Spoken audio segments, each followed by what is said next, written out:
মিশর দেশে মাদায়েন শহরের আইকা নামক এলাকায় হযরতে শুআয়ব আলাইহিস সালাম বাস করতেন।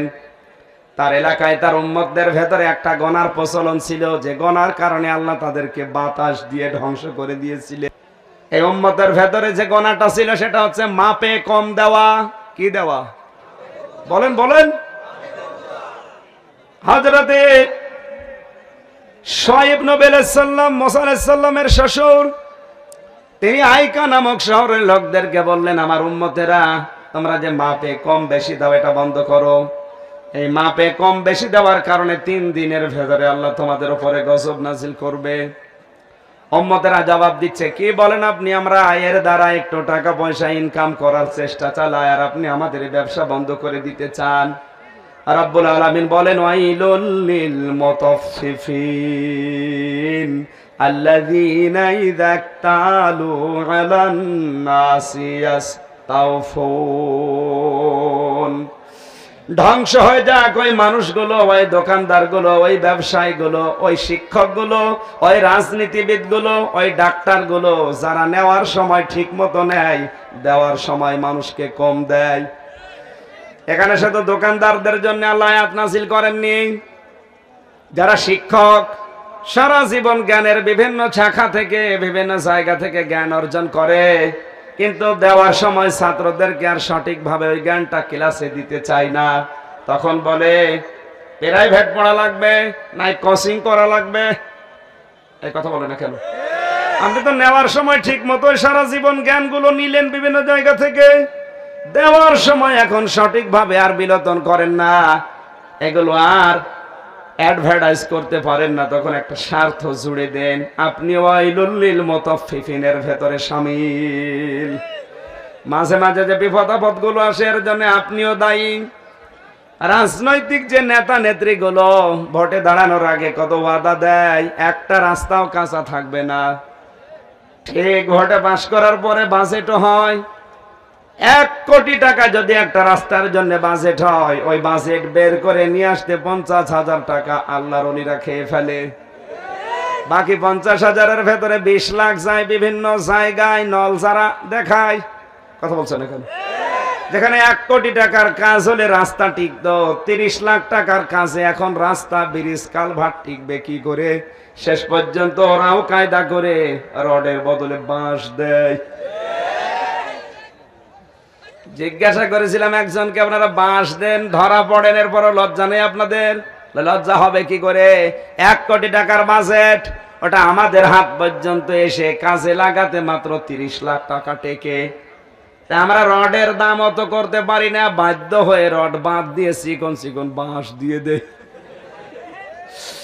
এই যে নেওয়ার সময় তো ঠিক মতোই নিয়েছিলেন, এই যে দেওয়ার সময় যাদের মাধ্যমে কম দেওয়া হলো, এখানে সচিব দায়ী, মন্ত্রী দায়ী, আমলা দায়ী। এ কথা বলছে না কেন?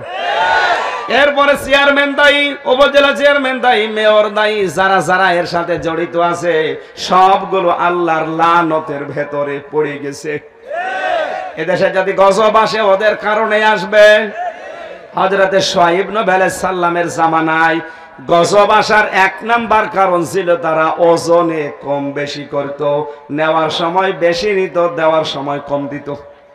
তাদের মাপ যন্ত্রের নিচে এমন এমন কায়দা কৌশল করা লাগতো, আমাদের অনেকের বাটখারার নিচে দেখবেন কি যেন দেওয়া আছে। কথা বলছেন? সীসা দেয়, কেউ চম্বক দেয়, কেউ গুটি মার্বেলের ভেতরে দিয়ে হাতা দিয়ে এইটে রাখে। জোরে বলেন সুবহানাল্লাহ। ফামিনহুম মান আরসালনা আলাইহি হাসিবা। তাদের জন্য প্রস্তর সহ প্রচন্ড ঝঞ্ঝা বাতাস আমি আল্লাহ নাজিল করি। গতকাল ঢাকাতে যেভাবে বাতাস ঝড়ো হাওয়া উঠেছিল, ওর মাত্রা যদি আল্লাহ আরো বাড়িয়ে দিতেন, আমি অনেক জায়গায় দেখলাম বিভিন্ন খাম্বা, বিভিন্ন লাইট গুলো খসে খসে পড়ে আছে। কাল মাহফিল ঢাকা শহরে ছিল, আমি দেখতে পেয়েছি কালকে। যদি একটু মাত্রা বেড়ে যেত। এই গজব গুলো আল্লাহ নাজিল করছে এই দেশে যারা নেওয়ার সময় বেশি নেয়, দেওয়ার সময় কম দেয়। ওজনে কম বেশি করলে আল্লাহ এই গজব নাজিল করে। দ্বিতীয় নম্বরে, কাউকে আমি আল্লাহ ওমিনহুম মান আখাযাতহু সাইহা, তাদেরকে সাইহাতুন মানে প্রচন্ড আকারে তাদের উপরে বৃষ্টি দিয়ে আমি আল্লাহ তাদেরকে বিদায় করে দিয়েছি, ধ্বংস করেছি। হযরতে শুআয়ব আলাইহিস সালামের জামানার পরে সালেহ আলাইহিস সালামের জামানায় আল্লাহ গজব নাজিল করেছিলেন। হযরতে সালের জামানায় যে গজব আল্লাহ দিয়েছিলেন, কারণ ছিল তারা আল্লাহর যে উষ্ঠি নিদর্শন, এই নিদর্শনকে তারা হত্যা করে ফেলেছিল। এখন হয়তো উষ্ঠি নেই, মুহাম্মদুর রাসূলুল্লাহর সর্বশ্রেষ্ঠ নিদর্শন হচ্ছে কোরআনে কারীম। কথা বলা লাগবে। আল্লাহ পাক বলেন আমার নবীর এই শ্রেষ্ঠ মুজিজা 3000-এর ভেতরে অন্যতম।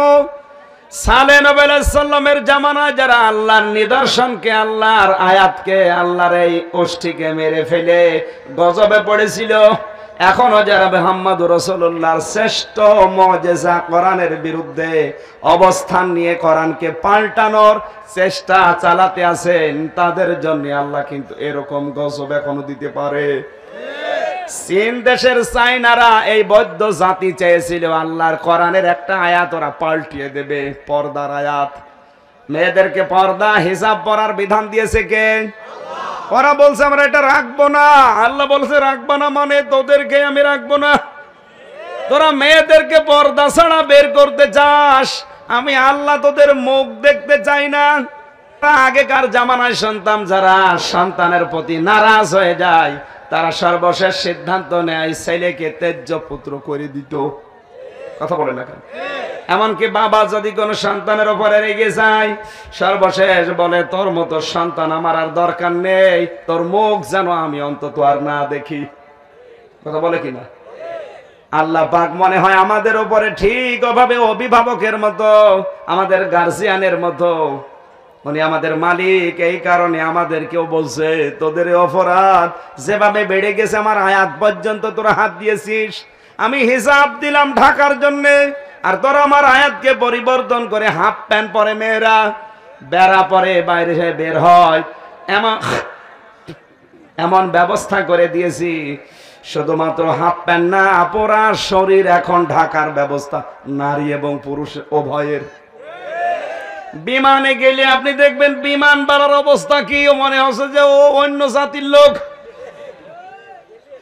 আমি মাঝে মাঝে বিমানে আসার সময় দেখি বাইরের দেশ থেকে যারা আসে, এসে যদি ঢাকাতে নেমে সিলেটে যায় অথবা ওখান থেকে কক্সবাজারে বেড়াতে যাচ্ছে, চাইনা যদি হয়, পাশের সিটে যদি কারো সিট পড়ে, এখন তার খাবার দেয় না, শুধু পানি দেয়।